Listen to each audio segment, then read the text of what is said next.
Olá, muito boa noite a todos. Hoje, 9 de novembro, terça-feira. Acesse o nosso portal guará.com e assista a nossa programação ao vivo. Confira os destaques dessa edição. Altas temperaturas na capital São Luís geram desconfortos e a recomendação é hidratação para aliviar o calor.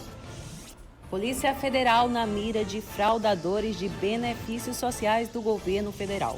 Operação aconteceu em Imperatriz. Projeto de lei de vereador pede apresentação do cartão de vacinação da Covid-19 em espaços públicos. Governo do estado vai implantar Expresso do Trabalhador. Ônibus vão transportar comerciários de graça após 10 da noite. E ainda, prepare-se, Caema vai paralisar o abastecimento de água por 10 horas ainda esta semana. Tudo isso e muito mais agora no Jornal da Guará.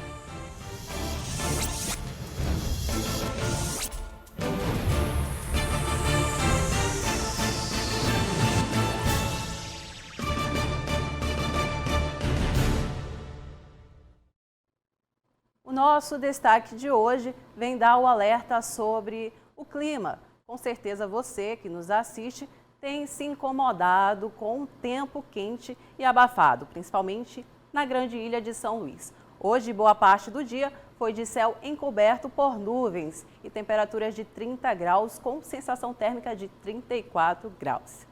Internacionalmente, o assunto é a pauta da 26ª Conferência das Nações Unidas sobre Mudanças Climáticas, a COP26. E a ausência do líder da nação brasileira foi criticada. O ex-presidente dos Estados Unidos, Barack Obama, fez um discurso criticando a falta do representante do Brasil. Aqui somos o 5º país que mais emite gases poluentes, atrás dos Estados Unidos, China, Rússia e Índia. Por outro lado, temos a maior floresta tropical do planeta, a Amazônia. Uma potente sumidouro de carbono, mas que devido ao desmatamento, o acelerado na última década, já emite mais CO2 do que consegue absorver. Representantes do Maranhão está o secretário de Meio Ambiente do governo. Veja o que ele destaca sobre a participação nesta discussão. Aqui nós estamos demonstrando, juntamente com os demais estados que compõem a Amazônia Legal, o plano de recuperação verde. Esse plano que foi desenvolvido pelos 9 estados para que nós possamos implementar as cadeias produtivas, os combates aos incêndios e o desmatamento florestal ilegal e, acima de tudo, as formas como nós poderemos combater todos esses ilícitos ambientais existentes na Amazônia. Então aqui é o governo do estado do Maranhão, sob a presidência do governador Flávio Dino, do consórcio da Amazônia Legal, demonstrando ao mundo o que nós estamos fazendo na prática, nossas ações para a preservação e conservação do meio ambiente. Segundo os estudos do clima, o planeta Terra está mais quente, grau 1/10. Você deve pensar que isso não é algo preocupante, mas no país Tuvalu, que fica na Oceania, há um risco muito grande do país sumir diante do avanço da água. E sobre essa questão climática, as altas temperaturas em São Luís, vamos mostrar o que dizem especialistas no assunto, o que a população tem feito para suportar o calor. E esse calor, hein? O tempo está abafado, a sensação térmica é incômoda.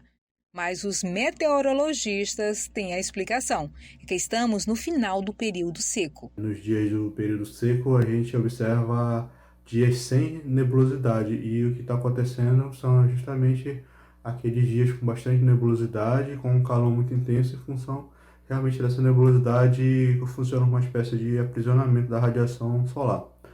Então, essa é um fator que contribui bastante para a questão do desconforto térmico.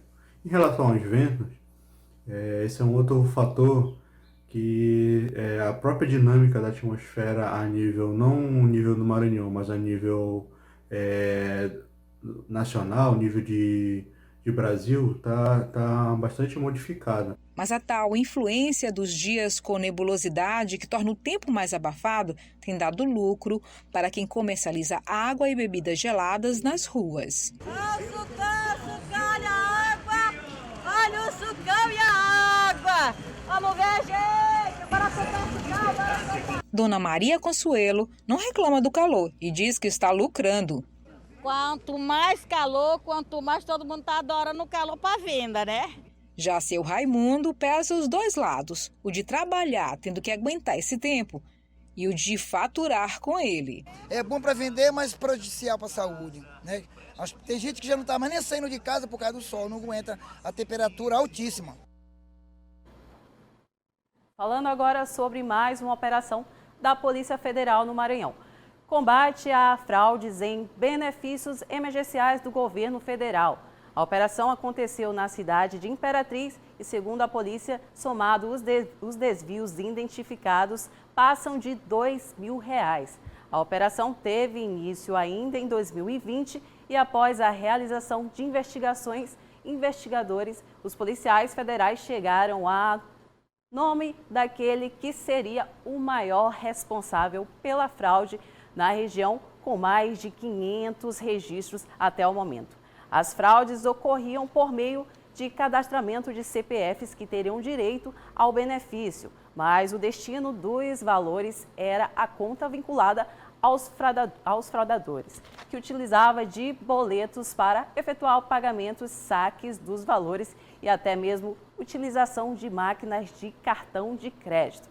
O alvo desta ação, que não teve a sua identidade revelada, responderá pelos crimes de furto qualificado, associação criminosa, podendo pegar até 7 anos de prisão. O Jornal da Guará segue para o intervalo e daqui a pouco voltamos com destaques da política.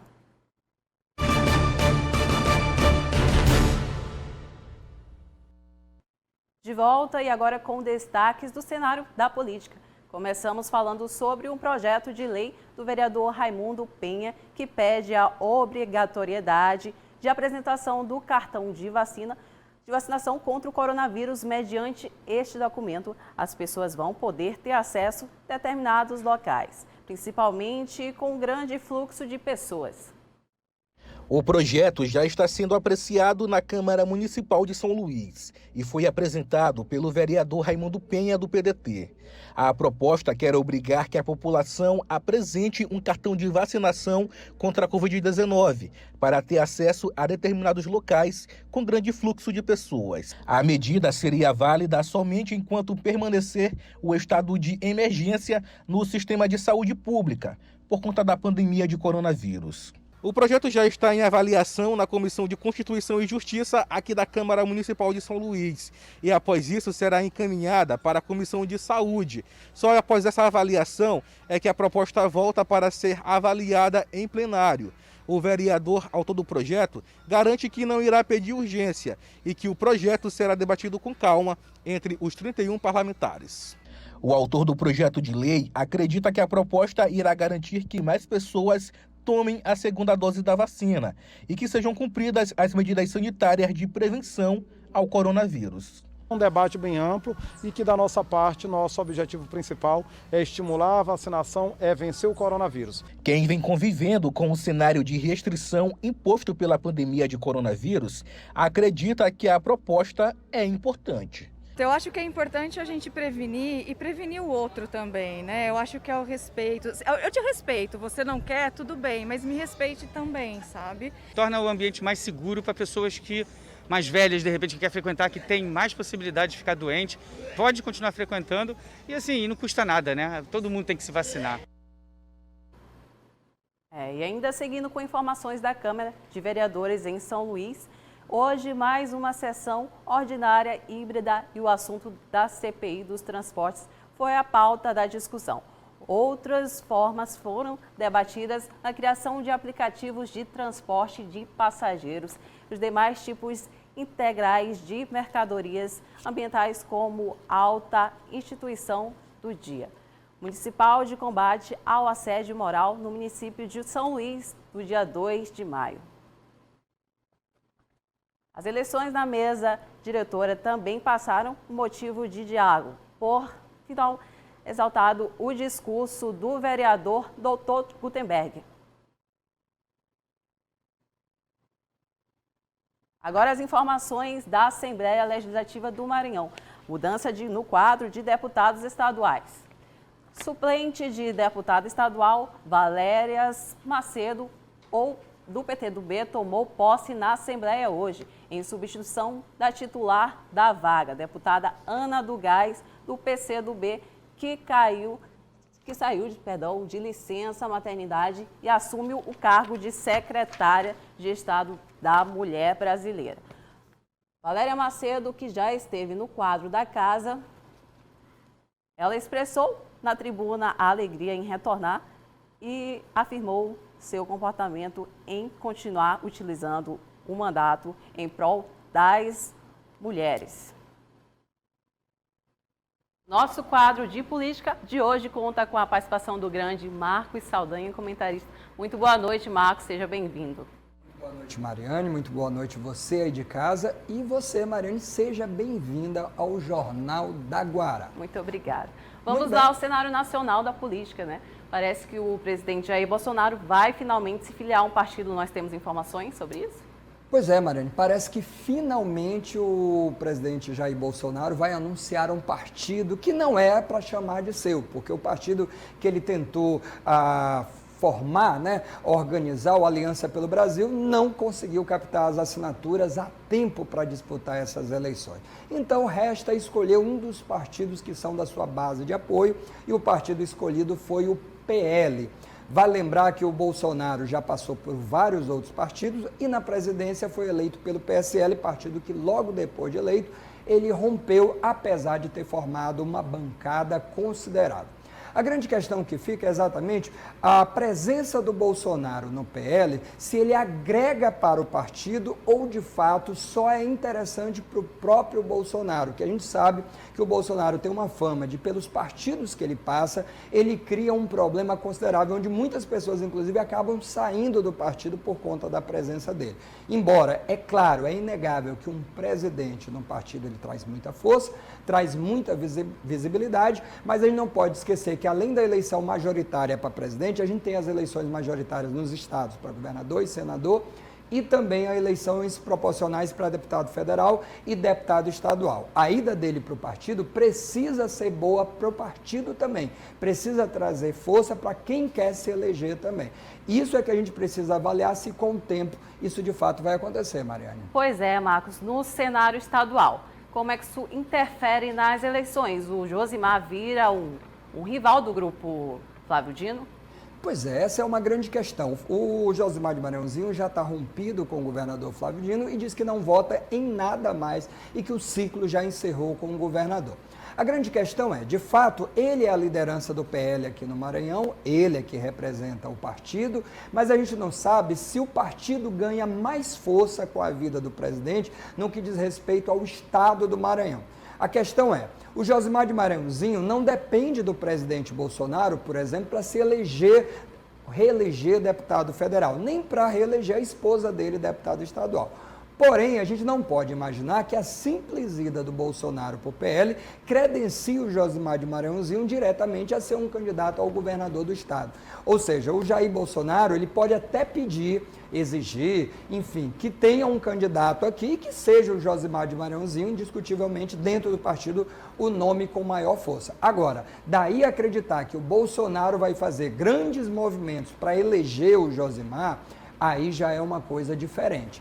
Então, por um lado, o partido ganha uma envergadura, uma musculatura, mas também perde um pouco na questão da visibilidade se criar uma expectativa que não venha a se contemplar. A outra questão também é em relação à questão do vice. Hoje o Bolsonaro tem um vice-presidente, o general Hamilton Mourão, que é um nome muito mais articulado com a ideia de que tem um exército na sua chapa.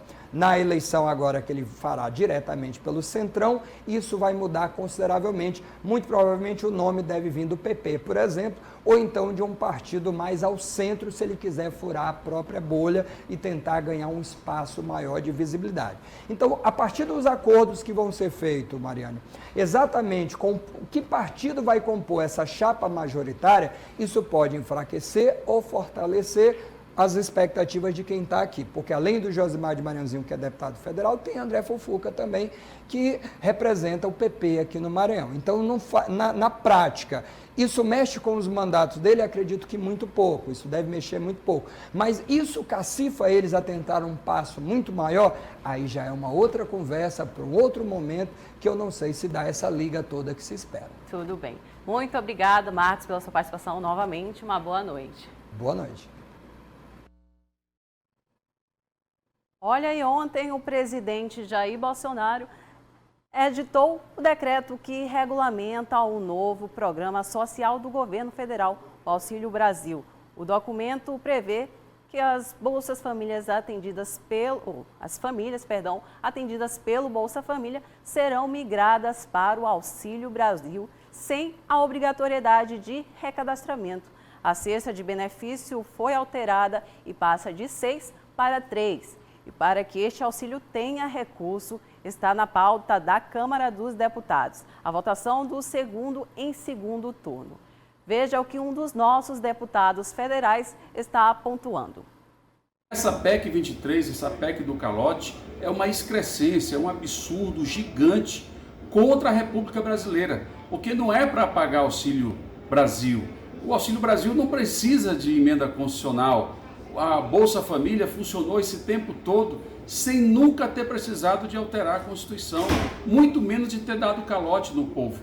O que nós queremos é garantir que as pessoas sejam respeitadas nos seus direitos e que esses recursos dessa chamada folga fiscal não caia no escândalo que é o orçamento secreto, que a gente sabe que serve para comprar votos no Parlamento brasileiro e também a tentativa do Bolsonaro de comprar a eleição em 2022. É por isso que nós somos contra essa PEC 23, essa PEC do calote, que é um escândalo como nunca se viu na história do Brasil. Nós vamos a mais um intervalo e na volta vamos falar sobre o aumento do valor do combustível e cesta básica acima de R$ 700. Eu volto já.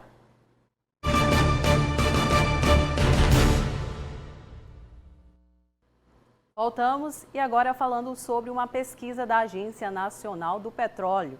O litro da gasolina já é vendido por até R$ 7,99 no país. Este é o 5º aumento do produto na semana, segundo a agência, e representa 2,25% de alta. O diesel e o gás de cozinha também tiveram aumentos sucessivos no período. No cenário de aumentos sucessivos, a Petrobras negocia várias refinarias produtivas, 8 no total.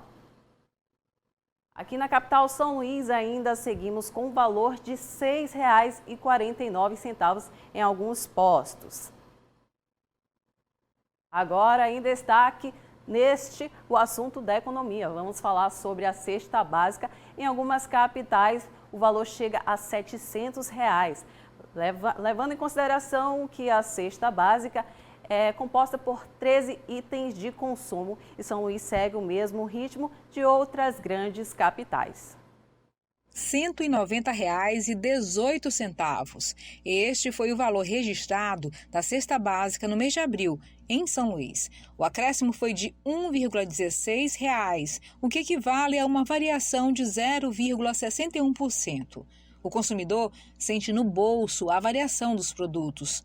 Feijão, com alta de 15,8%. Leite, 6,1%. Tomate, 5,6%. Farinha, 5,5% e açúcar, com 1,7%. De acordo com o INESC, a cesta básica compromete 37,3% do salário mínimo.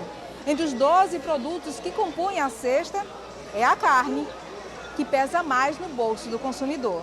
O preço da carne variou 39% desde o início da pandemia. O mercado de proteína animal internacional ele começou a sofrer esse desequilíbrio desde o final de 2018. Com a peste suína que aconteceu na China, cerca de 60% do rebanho de suínos, ele faleceu, né? A China perdeu 60% do seu rebanho. E isso aumentou muito a demanda por carne de todo mundo. O Brasil, como um grande produtor, saciou essa demanda. Este comerciante confirma, só está comprando carne quem tem maior poder aquisitivo. O grande problema é que realmente a carne ficou muito cara e o povo está sem condição de adquirir, né? Com os preços subindo, o consumidor tem que se virar como pode. A gente come a galinha porque está mais em conta assim um pouquinho. A carne está cara? Demais. O senhor está substituindo a carne por quê? Banana e ovo, que está mais barato. Banana e ovo. Porque carne pobre só pode comer só ossada, que é R$10 de ossada. Seguindo agora com informações sobre a Covid-19.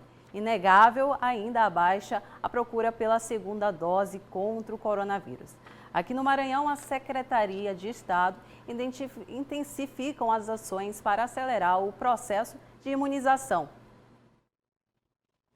A Secretaria em busca da terceira dose do imunizante contra o coronavírus. Ela deixou passar a primeira chamada, mas dessa vez não perdeu a chance. Mas não vou deixar de não tomar a vacina.